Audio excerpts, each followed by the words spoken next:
अस्सलाम वालेकुम, मशारिब इरफानी आप तमाम लोगों का इस्तकबाल है खबर एमआईएम में। दोस्तों 2023 सारी पार्टियों के लिए काफी इंपॉर्टेंट है। खास ये है कि 2023-2024 के लिए सेमीफाइनल के तौर पर देखा जा रहा है।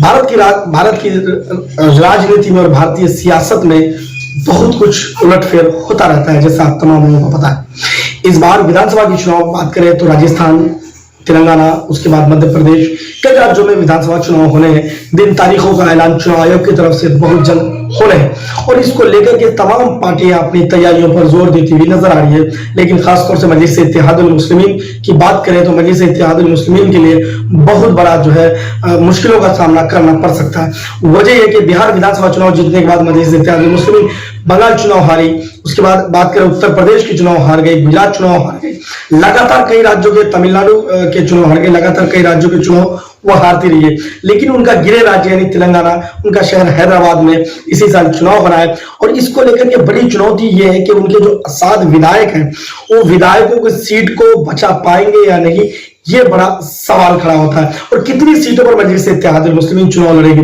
क्योंकि एआईएमआईएम के हैदराबाद के चुनाव लड़ने से पूरे देश में चर्चा होती है और पूरे देश के चाहने वालों की नजर उनके गृह क्षेत्र हैदराबाद पर ही होता है। फिलहाल तो 8 विधानसभा चुनाव सीट पर चुनाव लड़ते थे, जिसमें 7 सीटें पिछली दफा चुनाव जीते थे। लेकिन बड़ा सवाल यह कि गुजरात हारने के बाद राजस्थान का रुख करेंगे तो क्या माहौल बनेगा राजस्थान विधानसभा चुनाव में। आप जानिए कि राजस्थान जो है हर 5 साल के बाद सत्ता परिवर्तन होता है। राजस्थान में बीजेपी और कांग्रेस में नूरा कुश्ती होती है और हर 5 साल के बाद एक दूसरे के खिलाफ चुनाव लड़ते हैं और सरकार बनाने में कामयाब होते हैं। लेकिन इस बार राजस्थान में कांग्रेस जीतने की ललक में और पूरी उम्मीद में कि कांग्रेस जो है ज्यादा से ज्यादा कोशिश कर रही है कि हम चुनाव जीत करके दोबारा सत्ता पर आए। लेकिन सवाल यहाँ ये खड़ा होता है कि सचिन पायलट जो डीसीएम थे यानी डिप्टी सीएम थे कांग्रेस के राजस्थान में, उनकी बगावत से कांग्रेस कितना बड़ा नुकसान का सामना कर सकती है, ये बड़ा सवाल होगा। क्योंकि अशोक गहलोत की सरकार की बात हम करें तो सब कुछ ठीक नहीं चल रहा है सियासत में, राजस्थान की सियासी गलियारों में। और मुस्लिम वोटों की बात हम करें तो राजस्थान में मुस्लिम वोट खिसकती हुई नजर आ रही है असदुद्दीन ओवैसी के एंट्री से राजस्थान में। और नासिर और जुनैद की बात हम करें तो नासिर और जुनैद की हत्या के बाद और मुस्लिम वोट जो है बिखरने की पूरी आशंका है राजस्थान में लगता है। और ऐसे में बीएसपी एसपी की बात हम कर ले या मजलिस इत्तेहादुल मुस्लिमीन की बात करें, ये पार्टियां मुस्लिम वोट को फायदे ले सकती है, मुस्लिम वोट जो है अपने पाले में करने में कामयाब हो सकती है।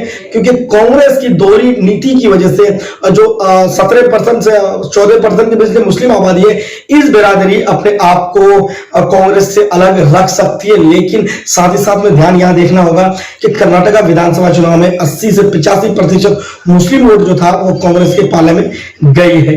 तो ये सारी चीजों पर पार्टियां अटकलें लगा रही है, अपनी अपनी अंदाज से अपनी अपनी तैयारियों पर जोर देती हुई नजर आ रही है। मध्य प्रदेश की बात हम करें तो मध्य प्रदेश में कांग्रेस और बीजेपी में नूरा कुश्ती तो शुरू अव्वल से ही चलती है। लेकिन मजलिस इत्तेहादुल मुस्लिमीन नगर निगम चुनाव में उनके अच्छे परफॉर्मेंस रहे थे, कुछ उनके नगर पार्षद चुनाव जीत कर आए थे, तो चेनी गोलियां वहां भी तेज हो गई थी कि मजलिस इत्तेहादुल मुस्लिमीन यानी असदुद्दीन ओवैसी की पार्टी यहां भी कुछ खेला कर सकती है और कुछ को अटपटांगे ढंग से किसी को जीतने और हराने की पूरी जो वो कवायद तैयार की जाती है उस पर अहम भूमिका निभा सकती है एआईएमआईएम। तो दोस्तों इन सारी चीजों पर जो है लगातार हम वीडियोस लाते रहेंगे और अपडेट लाते रहेंगे, जो आप तक हम रोजाना पहुंचाने की कोशिश करेंगे। लेकिन बड़ा सवाल आप तक ये छोड़े जाएंगे कि इस साल जो 2023 है विपक्ष के लिए कितनी मजबूरी है और पक्ष में कितनी आसानी है। क्या ये सारी चीजें 2024 के लिए खेला जाएगा ये चुनावी रणनीति में, या फिर विपक्ष अलग पड़ेगा, ओवैसी साहब को साइड करके विपक्ष बीजेपी के साथ चुनाव लड़ेगी और बीजेपी सत्ता में लौटेगी, या फिर विपक्ष बीजेपी को सत्ता से दूर रख पाएगी। इन सारे विश्लेषणों पर लगातार हम वीडियो आप तक लाते रहेंगे। कैसी लगी जानकारी कमेंट बॉक्स में जाकर इस बारे में कमेंट करके हमें जरूर बताइएगा, अपनी राय दीजिएगा। नए दोस्तों चैनल को सब्सक्राइब कीजिएगा और हाँ फेसबुक में देख रहे हैं तो पेज को फॉलो जरूर करिए।